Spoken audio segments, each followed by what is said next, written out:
할렐루야.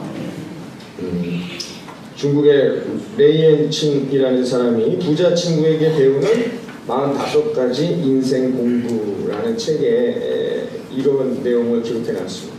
누가 성공하는 인생이 되느냐, 누가 부자가 되느냐, 누가 축복을 누리며 살아가느냐, 여러 가지 이야기들을 적어놨는데요. 그 중에 이런 내용이 있습니다. 여러분, 제가 금요기도회 때 한번 예화로 여러분들에게 한번 말씀드린 적이 있었는데요. 한번 잘 생각해 보시기 바랍니다. 어느 회사에서 시험을 봤는데 이제 회사에 취직하고자 하는 사람들이 많이 찾아왔어요. 그래서 시험을 봤는데 시험 문제가 이런 시험 문제였습니다. 당신이 운전을 하고 가고 있습니다. 좋은 차를 타고 가고 있는데 거센 폭풍을 만나게 됐습니다. 그래서 이렇게 쭉 가는데 어느 버스 정류장에 3명이 이렇게 차를 기다리고 있었습니다. 한 명은 거의 다 죽어가는 할머니, 빨리 병원으로 옮겨야 될 것만 같은 위급한 상황에 있는 할머니가 계셨어요. 또 한 명은 누구냐? 나를 한번 구해주었던 적이 있는 의사 선생님이 있었습니다. 또 한 명은 누구냐? 정말 자기가 꿈에 그리웠던, 늘 이런 여인과 결혼하겠다고 했던 자신의 이상형의 여자가 딱 서 있었습니다. 당신은 당신의 차에 딱 한 명만을 태우고 갈 수가 있습니다. 그러면 당신은 어떤 사람을 태우시겠습니까? 라는 이런 시험 문제였어요. 여러분은 어떻게 하시겠습니까? 지금 거의 생명이 위독한 할머니를 태우시겠습니까? 그것도 나름대로의 의미가 있겠죠. 아니면 자기를 구해주었던, 은혜를 갚아야 했잖아요. 그 의사 선생님을 태우시겠습니다. 그것도 어느 정도 나름대로의 의미가 있습니다. 아니면 자기가 평생 꿈꿔왔던 이상형의 그 여인을 태우시겠습니까? 이것도 아주 우리 젊은 청년들은 눈을 뜨시고 벌써 죽는 중에 어떡합니까? 청년들 눈을 떠. 제 소유가 지루합니까? 지루하고 겨를도 없는데 벌써 자면 어때요? 눈을 뜨세요. 금요기도에 나와요. 우리 청년들 기도해야지. 기도해야 마음이 열리죠. 어디까지 했습니까? 이거 보세요. 이렇게 되죠. 응? 어디까지 했죠? 그래서 이상형을 태우는 것도 중요한 의미가 있겠다는 것이죠. 자, 여러분 누구를 태우시겠습니까? 200명의 경쟁자, 한 명 뽑는데 200명이 몰렸어요. 이 답을 적은 사람이 뽑혔습니다. 한 명이. 여러분 누굴 태우시겠습니까? 이 답을 적은 사람이 뽑혔어요. 누구냐? 자기는 의사 선생님에게 자동차 열쇠를 드립니다. 그리고 의사 선생님에게 할머니를 모시고 병원에 가게 합니다. 그리고 자기는 버스 정류장에서 자신의 아름다운 이상형인 그 여인과 또 올 버스를 기다리고 있겠습니다. 라고 쓴 사람이 채택됐다는 거죠. 이 책에서, 이 내용을 통해서 이 책이 말하고자 하는 메시지는 뭐였느냐? 누가 성공하느냐? 누가 세상에서 부자가 되느냐? 버릴 수 있는 사람이야. 자기가 갖고 있는 것, 그게 크면 클수록 큰 것을 버릴 수 있는 사람이 뭐예요? 더 큰 것을 얻을 수 있다는 거예요. 여러분의 인생의 그릇에, 여러분의 삶의 그릇에 무엇이 채워져 있습니까? 새로운 것을 얻기를 원하십니까? 여러분, 그러면 어떻게 해요? 우리가 그것을 버려내야 한다는 것이죠. 여러분, 이 12월 한 달 예수 그리스도로 여러분을 가득 채우는 이 한 달이 되시기를 바랍니다. 여러분, 이게 대강절이에요. 우리가 오늘부터 대강절이 시작되었는데요. 예수 이 땅에 오심을 25일까지 기다리면서 어떻게 살아가야 되는 거예요? 여러분 바쁘시죠? 여러분 연말 되니까 내 삶에 채워야 할 것들 많으시죠? 그러나 여러분이 다가올 2018년 하나님이 주시는 더 축복되는 것들을 여러분의 삶에 채우기를 원하신다면 어떻게 해요? 버려야 한다. 그러니까 이 12월 이 대강절 한 달이 우리에게 주는 훈련이 뭐냐? 버림의 훈련이라는 거죠. 하나님은 뭐예요? 그 높고 높은 권세, 하늘에서 모든 것을 주관하실 수 있는 모든 권세를 다 버리셨잖아요. 그리고 어떤 모습으로 아주 작은 병도 걸릴 수 있고, 누가 때리게 툭 밀면 넘어질 수 있고, 누구 나쁜 말에 그냥 속아 넘어갈 수 있는 그런 연약한 인간, 아주 작은 인간의 모습, 그것도 어디로? 말 구유에서 모든 사람들에게 환영받는 그런 자리가 아닌 아주 지극히 낮고 인정받지도 못하는 그 자리로 하나님이 그렇게 오셨어요. 하나님은 자신의 모든 걸 버리시고 이 땅에 우리를 위해 오셨단 말이죠. 그게 예수 그리스도라는 겁니다.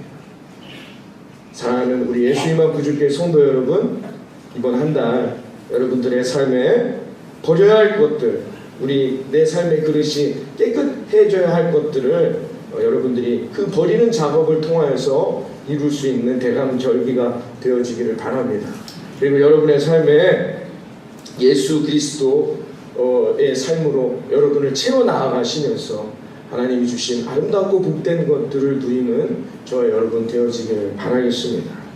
하나님은 우리가 어떤 인생을 살길 원하실까요? 가시밭 같은 인생을 살길 원하실까요? 아니면 복된, 젖과 꿀이 흐르는 복된 길로 살아가기를 원하실까요? 여러분, 어떤 길을 하나님은 우리가 살아가길 원하실까요? 복된 길이겠죠. 하나님이 우리가 가시밭의 인생을 살아가기를 원하시지 않는다는 겁니다. 하나님은 우리가 수치를 당하면서 좌절하고 눈물 흘리면서 살아가기를 원하시는 하나님은 없다는 것이죠. 이사야 43장 1절에 하나님 이렇게 말씀했습니다. 야곱아, 너를 창조하신 여호와께서 말씀하시느니라. 이스라엘아, 너를 조성하신 자가 이제 말씀하시느니라. 너는 두려워 말아라. 내가 너를 구원하였고 내가 너를 지명하여 불렀나니 너는 내 것이라. 여러분들의 그 그릇은, 여러분들의 삶의 존재의 목적은 하나님께서 가치 있게 복된 삶으로 살아가도록 만들어 놓으심을 믿으시기를 바랍니다. 이 땅에 우리는 왜 태어났습니까? 오늘도 생일감사원금을 내셨는데요. 하나님의 계획은 도대체 뭡니까? 우리가 그렇게 가치 있는 왕같은 제사장으로 존귀한 인생으로 살아가기를 원하신다는 거예요. 그런데 왜 우리는 오늘 본문의 말씀처럼 큰 풍랑을 만납니까? 큰 광풍을 만납니까? 왜 그럴까요? 아니, 하나님은 우리가 복된 인생, 형통한 삶을 살기 원하신다면서요, 목사님. 근데 왜 내 삶에 지금 이런 문제가 있습니까? 왜 내 삶에 이렇게 답답하고 힘든 이런 큰 바위 덩어리 같은 문제들이 놓여 있습니까? 라고 저에게 물으신다면 버려야 합니다. 여러분들의 지금까지의 삶의 형태, 여러분들이 지금까지 생각해왔던 믿음의 형태, 말의 형태, 여러분들이 지금까지 했던 모든 것들의 생활의 형태들을 버려야 합니다. 그리고 여러분 그곳에 어떻게 해요? 그 버려진 그 그릇 안에 하나님에 대한 믿음의, 하나님이 주시는 축복의, 하나님이 주시는 놀라운 승리의 멸류관을 채워야 한다는 거죠. 할렐루야. 근데 이게 쉽지 않아요. 우리가 아멘은 하고 이게 무슨 말인지 다 이해하죠. 그러나 우리는 또 돌아가서 어떻게 해요? 오늘 예배가 끝나고 바로 뒤돌아서 나갈 때 여전히 내 행동대로, 여전히 내 생각대로, 여전히 내 생활의 패턴대로 산다는 거죠. 그러면서 우리는 뭐예요? 내 삶은 왜 왕같은 제사장이 안 되고 있습니까? 라고 여전히 불평불만하고 있다는 거예요. 내가 버려야만이, 내가 변화해야만이 하나님이 그곳에 채워주신다 분명하게 약속했음에도 불구하고 우리는 어떻게 해요? 아직도 그것을 버리지 못하고 있다는 것입니다. 그래서 어떻게 해요? 그래서 우리에게 오늘 예수님은 모두 허락하시는 거예요. 큰 풍랑도 허락하시는 거예요. 왜? 그때서야 버리니까. 그때서야 하나님 앞에 달려오니까. 여러분, 오늘 금요 기도회 이번 주에 반드시 꼭 나오셔서 기도하시기를 바랍니다. 안 나와요. 바쁘니까. 내 삶의 형태, 내 삶의 생각, 내 삶의 기준들을 여전히 못 버립니다. 금요기도회는 계속 되는데 근데 어쩌다 나옵니다. 간절하게 부르짖겠죠. 저 권사님, 집사님, 왜 나오셨어요? 대개 언제 기도하기 시작합니까? 풍랑을 만났을 때, 큰 광풍을 만났을 때, 그제서야 어떻게 해요? 그제서야 기도를 내 그릇에 담는다는 거예요. 그제서야 하나님을 내 그릇에 담고 바라보려고 한단 말이죠. 오늘 이 본문은 제가 지난주 금요 기도회 때 말씀드렸어요. 풍랑이 내 삶에 뭐라고요? 기회. 하나님이 주실 축복의 기회다 라고 제가 말씀드렸어요. 오늘 이 시간에 그러면 그 기회를 어떻게, 이 풍랑을 어떻게 뛰어넘을 것인가 오늘 좀 살펴보기로 원합니다. 여러분, 오늘 이 말씀을 잘 붙드시고 여러분의 삶에 뜻하지 아니하는 광풍들이, 풍랑이 내 삶에 큰 쓰나미와 같이 몰려올 때 여러분들이 이 말씀을 붙드시고 그 풍랑을 뛰어넘어 하나님이 원하시는 축복의 삶으로 비상하는 저와 여러분이 되어지기를 바라겠습니다. 여러분, 내가 열심히 교회도 섬기고 직장생활도 하고 여러분들이 그렇게 살아가는데도 이 광풍을 만나요. 이 풍랑을 뜻하지 않게 만난다는 것입니다. 자녀들을 통해서도, 아니면 직장을 통해서도, 아니면 건강을 통해서도 우리는 원치 않는 풍랑을 만날 때가 있다는 것입니다. 여러분, 이 풍랑을 만날 때에 하나님이 오늘 본문에 있는 말씀으로 어떻게 비상하는지를 말씀하실 때 첫 번째는 뭐냐? 큰 풍랑을 만날 때 어떻게 해요? 내가 잡은 노를 내려놔야 합니다. 내 인생의 배에 내가 노져가는 이 노를 내려놔야 돼요. 그리고 누구에게 달려가야 합니까? 예수님께 달려가야 한다는 것이죠. 여러분, 오늘 본문에 보시면 이들이 큰 풍랑을 만났습니다. 근데 잘 생각해 보셔야 합니다. 이 지금 이들이 풍랑을 만난 곳이 어디입니까? 갈릴리 시내가 호수였습니다. 이곳은 이들이 전문가이기 때문에 이 갈릴리에 어떤 게 무엇이 어디에 있고 지역까지 다 아는 사람들이에요. 왜요? 이들은 평생을 여기서 고기 잡는 어부였어요. 여러분, 잘 생각하셔야 됩니다. 이들이 무슨 낯선 저기 태평양에 가서 지금 풍랑을 만난 게 아니에요. 이들이 한 번도 배를 타보지 않았는데 예수님 때문에 어쩔 수 없이 배를 타는 사람들이 아니었단 말이에요. 이 제자들은 주로 뭐 하는 사람들이었어요? 어부였어요. 전문가였단 말입니다. 배 타는 거에는 전문가예요. 이런 풍랑 한두 번쯤 안 만나봤겠습니까? 이런 풍랑을 만날 때 어떻게 해야 되는지를 다 알고 있었단 말이죠. 여러분, 이들은 이들의 삶에 있어서 전문가였어요. 여러분의 삶의 주인은 누구입니까? 여러분의 삶의 전문가는 누구입니까? 여러분 자신이십니까? 그럼 절대 여러분의 노를 내려놓을 수가 없습니다. 내 삶의 주인이 누구입니까? 나입니까? 이런 사람들은 어떻게 해요? 절대로 그 노를 내려놓을 수가 없는 것이죠. 여러분, 제자들을 보십시오. 이들은 누구보다도 배를 운전하고 이런 풍랑을 만날 때 이 풍랑을 헤쳐나가는 데 전문가였습니다. 그러나 이들이 어떻게 해요? 지금 이 풍랑을 만났을 때 누구에게 달려갑니까? 예수님에게 달려갔어요. 이런 큰 위기가 만났을 때 자기들이 그런 것들을 여태까지 해왔던 전문가임에도 불구하고 그들은 자신들의 노를 내려놨단 말이에요. 야, 우리가 할 수 있어. 야, 이 정도면 우리가 그동안 해왔던 일이잖아. 이렇게 말하지 않았어요. 이들이 어떻게 해요? 예수님께 달려갔다는 것입니다. 할렐루야. 여러분, 예수님을 만나고 예수님께 달려갈 수 있는 저 여러분이 되기를 바랍니다. 여러분, 직장에 풍랑이 있으십니까? 그동안 내가 해왔던 거니까, 누구보다 내가 잘 아니까 내가 이 문제를 해결해 봐야지. 지금도 여전히 그걸 붙들고 계십니까? 예수님을 만나십시오. 여러분, 어디가 아프신데 이 정도는 내가 그동안 이런 약 먹고 이렇게 치료받으면 다 나았던 거야. 내가 전문가니까 내가 노력하면 되겠지. 여전히 여러분이 붙드시고 계십니까? 예수님을 만나시기를 바랍니다. 여러분, 또 뭐가 있습니까? 여러분을 힘들게 하고 좌절케 하고 낙심케 하는 그 풍랑이 뭐가 있습니까? 여러분, 가정이 여러분이 원하는 대로 안 되어지고 여러분 상처받고 그 가정 안에서 힘드십니까? 제가 여러분에게 기도하십시오. 아유, 목사님은 우리 가정에 대해서 그렇게 자세히 모르시니까. 내 가정은 내가 제일 잘 알지. 여러분이 붙드시고 여러분이 해결해 보시려고 노력하십니까? 여러분, 예수님께 달려오시기를 바랍니다. 예수님을 붙드는 그 순간, 그때 우리는 풍랑을 뛰어넘을 수 있는 거예요. 풍랑이 왔을 때 여전히 내가 그것을 하고자 한다면, 여전히 내가 그 문제를 해결해 보고자 노력한다면 거기엔 답이 없는 겁니다. 그러나 예수 그리스도 앞에 달려와 예수님께 붙들고 예수님께 간절히 부르짖게 될 때, 그때 그 문제, 그 풍랑은 잠잠해질 것을 믿습니다. 오늘 본문에 뭐라 합니까? 제자들이 왔습니다. 누구에게요? 예수님께 와서 38절에 뭐라 합니까? 예수님께 와서 이렇게 말하죠. 선생님, 우리가 죽게 되었습니다.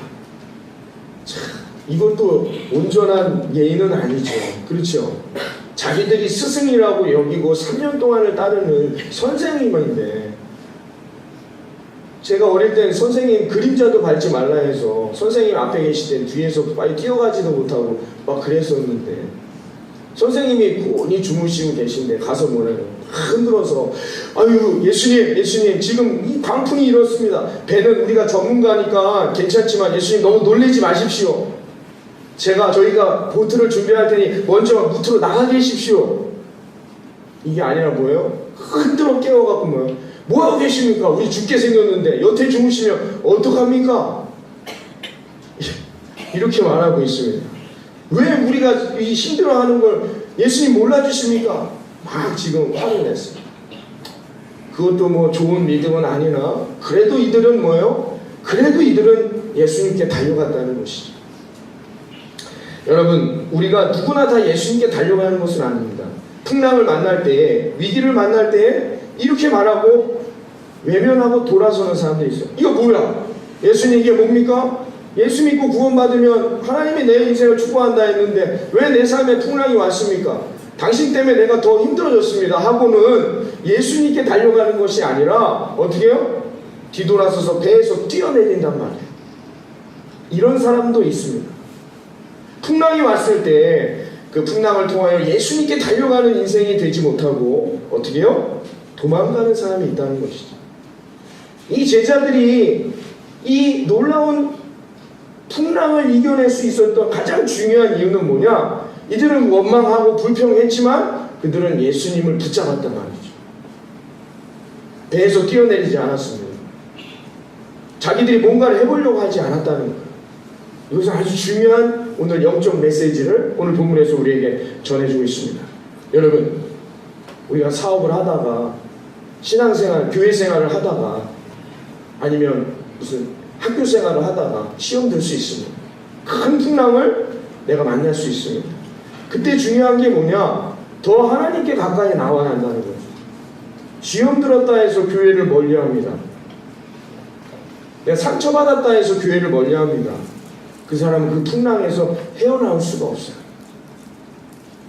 여러분, 그러므로 여러분의 삶에 큰 광풍을, 큰 풍랑을 만날 때 여러분 더욱 주님을 붙드시고 여러분의 인생의 주관자가 주님 되어질 수 있도록 순종하는 저와 여러분 되어지기를 바랍니다. 거기에 길이 있고 답이 있는 것입니다. 사울이요, 그의 인생에 뜻하지 아니하는 풍랑을 만납니다. 사울이 처음에는 많은 백성들의 인기를 얻으면서 왕이 되었어요. 야, 다 사울 했습니다. 그런데 골리앗이라는 큰 광풍을, 풍랑을 만났을 때에 다윗이 나가죠. 이 다윗이 그 일을 해결해 줍니다. 근데 백성들이 어떻게 말했냐면 사울이 잡은 사람은 1000명입니다. 다윗이 잡은 사람은 10,000명입니다. 이렇게 막 노래하기 시작했어요. 사울은 원하지 않는, 뜻하지 않은 이상한 어떤 꼬마 아이 때문에 자기의 인기가 그 아이에게 쏠려버렸단 말이에요.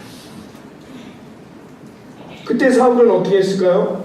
그 뜻하지 아니하는 풍랑을 만났을 때 그는 다윗을 시기하고 미워하고 죽이려 했습니다. 사울이 하나님을 몰랐던 사람이 아니죠. 하나님께 기름 부음 받은 자였습니다. 그때 사울이 하나님 앞에 기도했다면, 그때 사울이 만약에 그 풍랑을 만났을 때 하나님만을 더 붙들었다면 그럼 어쩌면 사울은 지금의 우리가 아는 사울이 되지 않았을 수도 있습니다. 사울의 인생의 결론은 뭡니까? 온 가족이 다 죽임당했어요. 실패했단 말입니다. 그러나 다윗은 어떻게 했습니까? 다윗의 인생에도 뜻하지 아니하는 큰 풍랑들을 만났습니다. 그러나 다윗은 그런 풍랑들을 만날 때마다 어떻게 해요? 하나님을 붙들었단 말이죠. 하나님께 붙들리고 하나님만을 의지하며 하나님 앞에 가까이 나아가실 때 하나님이 다윗의 인생을 축복하시고 그의 인생을 들어서 주심을 믿습니다. 욥을 보십시오.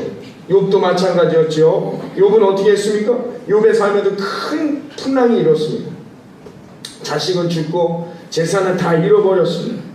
심각한 질병에까지 걸렸습니다.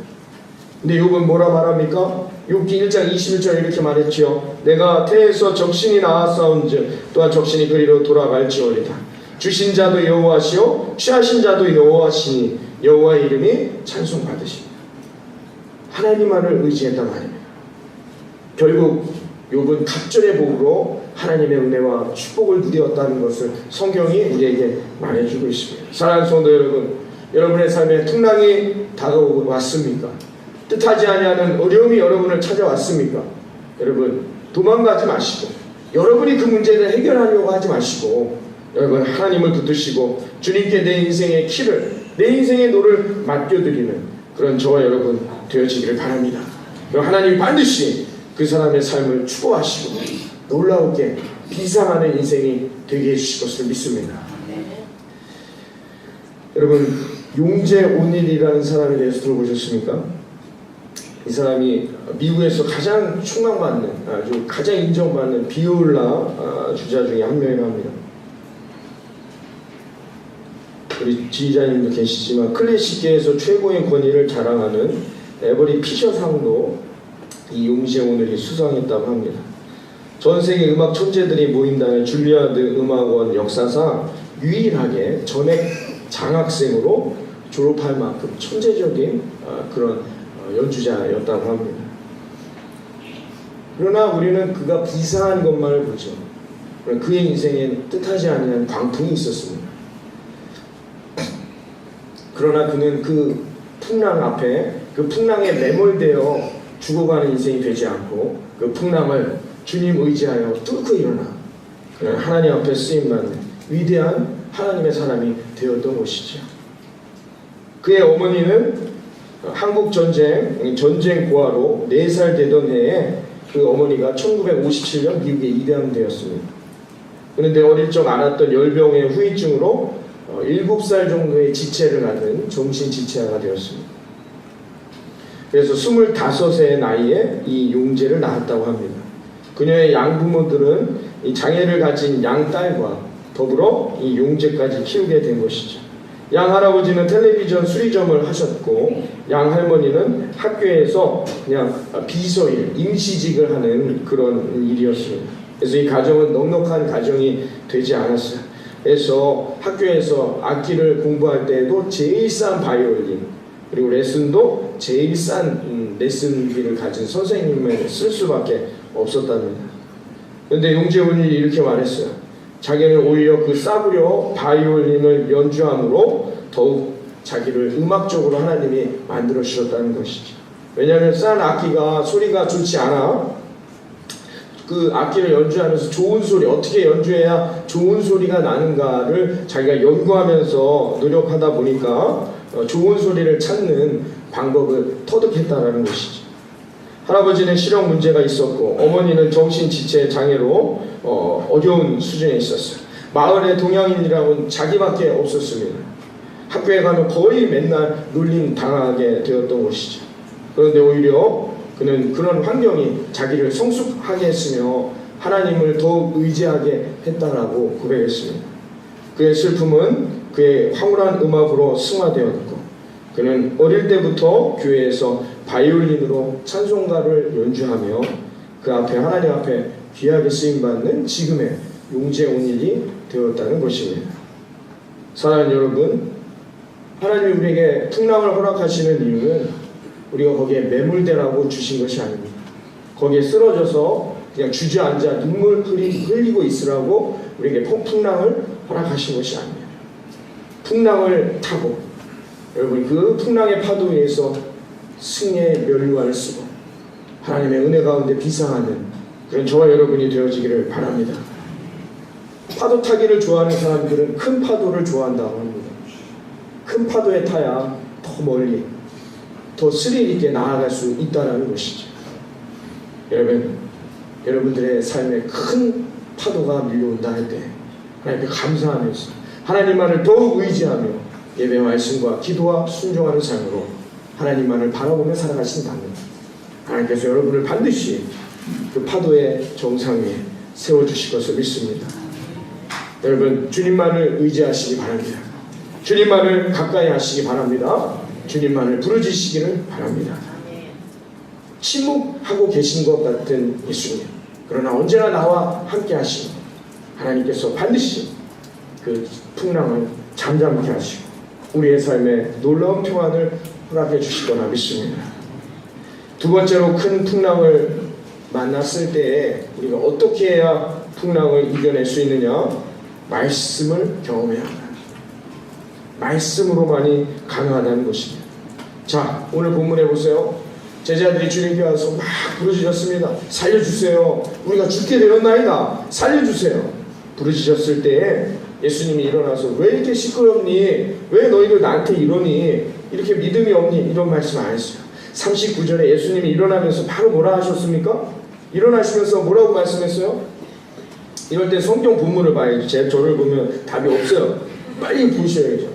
예수님이 일어나면서 야 너네 왜 그러니? 이렇게 믿음이 적으냐? 왜 이렇게 호들갑이냐? 걱정하지 마라. 아니면 뭐 두려워하지 마라. 염려하지 마라. 이런 말씀을 안 하시고 일어나시자마자 뭐래요? 바다를 향하여 뭐래요? 잠잠하라. 잠잠하라. 바다야, 파도야, 내 사랑하는 자녀들에게 오늘 이 풍랑아 고요해라. 우리에게 다가오는 풍랑을 먼저 조용히 잠잠히 해주시는 예수님을 만나시기를 바랍니다. 여러분, 예수님이 먼저 그 풍랑을 잠잠하게 해주셨다는 데 의도가 있는 거예요. 이미 예수님은 이 풍랑이 올 걸 알고 계셨다는 거죠. 제자들이 그 예수님을 붙들기를 원하셨던 거예요. 그렇죠? 왜냐? 35절에 보면 지금 이 바다를 건너갈 거를 권면하고 이 길을 먼저 이야기하신 분이 누굽니까? 예수님이세요. 이 제자들이 이걸 계획하고 가는 게 아니에요. 제자들은 엄밀히 말하면 예수님이 건너가자, 우리가 저기 거라사로 건너가자, 가버나움에서, 그래 예수님의 말씀에 순종하고 가는 길이었어요. 사실은 이들이 뭐 예수님 가야 합니다 해서 간 게 아니에요. 예수님은 이미 풍랑이 올 것을 알고 계셨단 말이에요. 예수님은 이들이 그 위기를 만나게 될 것을 알고 계셨단 말이에요. 그렇기 때문에 예수님이 우리가 부르짖고 예수님을 찾자, 우리가 예수님만을 간절히 붙들자. 예수님 뭐라 합니까? 조용히 하라, 잠잠해라, 풍랑아 고요해라 말씀해 주시는 그 예수님의 음성을 듣는 저와 여러분 되기를 바랍니다. 예수님 그걸 원하셨던 거죠. 우리가 주님만을 바라보기를, 우리 인생의 풍랑을 만날 때에 주님 붙들고 의지하기를 그걸 원하고 계시다는 말이에요. 그랬더니 이 제자들이 놀라는 거예요. 왜 놀랄까요? 여러분 잘 보시면은 오늘 이 사건이 일어나기 전에 이미 예수님이 많은 사건들을 이 제자들에게 보여주셨어요. 말씀으로. 어떻게 해요? 베드로의 장모도 고쳐주었습니다. 말씀으로. 병자들도 고치시고 귀신도 쫓아내셨어요. 뭐로? 다 말씀으로. 이 제자들이 예수님을 따르며 오늘 이 풍랑을 만나기 전까지도 예수님이 그 말씀으로 하시는 많은 것들을 경험하고 보았단 말입니다. 그럼에도 이들은 아직 그 풍랑이 이렇게 말씀으로 이 모든 걸 가능케 하시는 예수님을 믿지 못하고 어떻게요? 두려워했잖아요. 그러니까 무슨 말이냐? 아직 예수님을 온전히 만나지 못했어요. 이들이 예수님이 수많은 기적을 행하며 말씀으로 이들을 고치시는 이들을 보면서도 예수님을 온전히 믿지 못하고 있었단 말입니다. 그런데 이들이 오늘은 달라요. 오늘 예수님이 말씀하시는 대상은 누구입니까? 자연이라는 거예요. 바람과 파도, 사람들에게 말하는 것이 아니라 누구에게 말하고 있습니까? 이 하나님이 지으신 이 태초의 이 창조물들에게 얘기하고 있다는 거예요. 이건 완전히 다른 메시지죠. 그러니까 오늘 마지막 절에 가면 41절에 뭐라 합니까? 도대체 예수님이 누구시기에 도대체 파도랑 바람도 잠잠해지느냐. 이때 제자들은 깨닫게 된 것이죠. 아, 이가 정말 우리를 이 창조하신, 이 세상을 만드시고 인간을 만드신 하나님의 아들이구나. 말씀으로 그들은 하나님의 아들 예수 그리스도를 경험하게 된 것입니다. 여러분, 우리의 삶에 큰 폭풍이 올 때 주님이 주시는 말씀을 붙드는 저와 여러분 되기를 바랍니다. 여러분, 이 말씀을 따라 예수 그리스도 전능하신 하나님의 아들임을 믿으시기를 바랍니다. 고작 그냥 여러분 예수님이 그냥 한두 가지 일만 하시는 그런 분이 아니란 말이에요. 우리의 인생의 모든 것을 알고 계시며 저와 여러분을 살리시기도 하는 그 놀라우신 전능자 예수 그리스도를 만나시기를 바랍니다. 치유의 하나님, 회복의 하나님, 모든 것을 가능케 하시는 그 하나님. 오늘 이 말씀을 통하여 제자들은 이 말씀을 통하여 이것을 깨닫게 되었다는 것입니다. 사랑하는 성도 여러분, 이 거친 풍랑을 만난 저 여러분, 하나님의 말씀을 붙들고 여러분 달려나가는 삶이 되시기를 바랍니다. 하나님이 결코 지금 여러분을 이 풍랑에서 침몰시키려고 여러분 우리를 부르신 게 아니에요.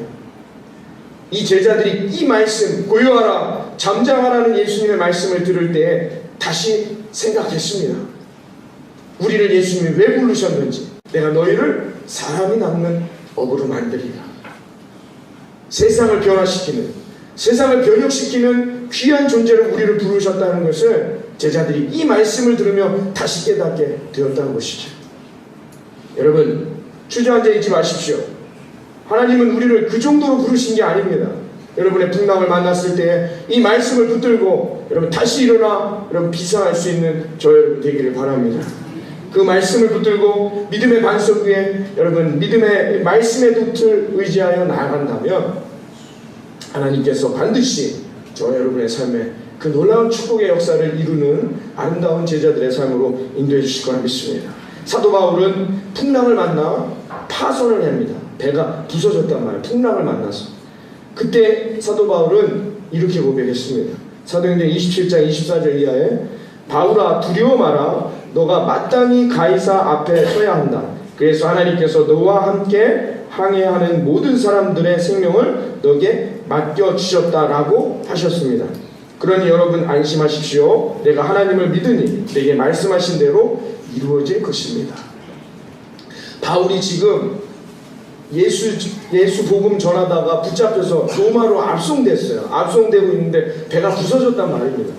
그때 하나님이 자기에게 뭐라고 말씀했느냐. 너는 바울에 가서 그 가이사 앞에 서고 하나님의 복음을 로마에 증거해야 되는 목적이 있으니 내가 너를 지킬 것이다. 두려워하지 말아라. 그리고 너와 함께하는 이자들까지도 내가 살려줄 것이다. 그 말씀을 들었단 말이에요. 바울이 뭐라 말했느냐. 내가 하나님을 믿으니 하나님이 말씀대로 내 삶을 인도해 주실 것입니다. 라고 성도들에게 선포하고 있는 것입니다. 여러분 하나님을 믿으시기를 바랍니다. 천지를 만드시고 우리의 모든 삶을 인도하시는 그 하나님을 붙드시기를 바랍니다. 그 하나님을 붙들고 믿고 의지하여 나아간다면 하나님께서 반드시 그 말씀대로 우리의 삶을 젖과 꿀이 흐르는 복된 인생으로 이 한 달 인도해 주시며 나아가게 하실 것을 믿습니다. 지금 절망 가운데 있으십니까? 큰 풍랑 때문에 여러분 쓰러져 계십니까? 건강이라는 풍랑, 사업이라는 풍랑, 공부라는 풍랑, 취직이라는 풍랑, 여러분 어떤 풍랑 때문에 여러분 두려워하고 계십니까? 하나님이 우리를 그 정도에서 침몰하게 하려고 우리를 부르신 게 아니에요. 반드시 하나님이 저와 여러분을 승리의 그 위에 앉혀주실 거라 믿습니다. 말씀을 붙드십시오. 감리교회 창시자 요한 웨슬레이 목사님 이렇게 말씀하셨습니다. 하나님이 내게 향하신 그 크신 뜻을 이루기까지는 나는 절대로 죽지 않는다. 여러분 이런 믿음으로 말씀의 돛을 세우고 여러분 다시 항해하여 여러분 하나님이 주신 놀라운 축복을 경험하는 그런 저와 여러분 되기를 바랍니다. 지금 하나님이 없는 것 같고 예수님이 옆에서 주무심으로 말씀이 없는 것 같고 예수님이 내 곁에 없는 것 같았지만 여러분 그때 좌절하면 안 됩니다. 그때 낙심하면 안 됩니다. 여러분 예수님이 주실 말씀을 기대하고 예수님을 더욱 붙들어 나아가시기 바랍니다. 여러분 반드시 여러분 풍랑이 잠잠해지고 우리가 더 큰 하나님의 축복을 경험하게 될 것입니다. 미국에서 있었던 실화입니다.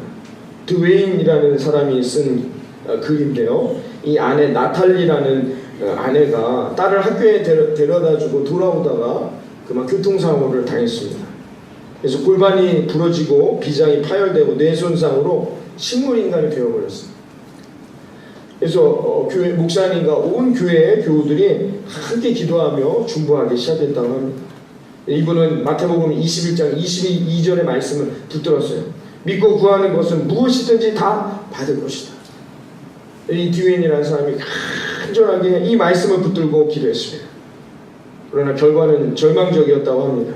의사가 이 혼수 상태에서 이런 상황에서 혼수 상태에서 깨어날 확률은 100만 분의 1이다 라고 말했다고 합니다. 그러나 그는 말씀을 붙들었어요. 믿고 구하는 것은 무엇이든지 다 받을 것이다. 이 말씀을 붙들고 끝까지 포기하지 않고 기도했다고 합니다. 3년이 지난 부활절 아침 예배를 마치고 다시 중환자실에 들어왔는데 아내가 눈을 깜빡거리기 시작했다는 것입니다. 3년 만에 기적이 일어난 것이죠. 그리고 지금 13년 전 이야기인데요. 지금은 아내가 완전히 회복되어 건강한 모습으로 살아가고 있다는 것입니다. 여러분 인생에 크고 작은 풍랑을 만나셨습니까? 여러분 우리는 이 풍랑 앞에 매몰되는 것이 아니라 침몰하는 것이 아니라 주님께 달려가 주님께 내 인생의 키를 맡기고 말씀을 붙들고 의지하며 살아가게 될 때 세상이라는 이 거친 풍랑 위에 당당히 올라서서 여러분 세상을 좌지우지하는 비상하는 그런 저와 여러분의 삶이 되어질 것을 믿습니다. 지금 주저앉지 마십시오. 여러분 바람을 꾸짖고 파도를 잠잠케 하시는 예수님의 말씀 그 말씀 가운데 승리하는 이번 한 달 저와 여러분의 삶이 되어지기를 주님의 이름으로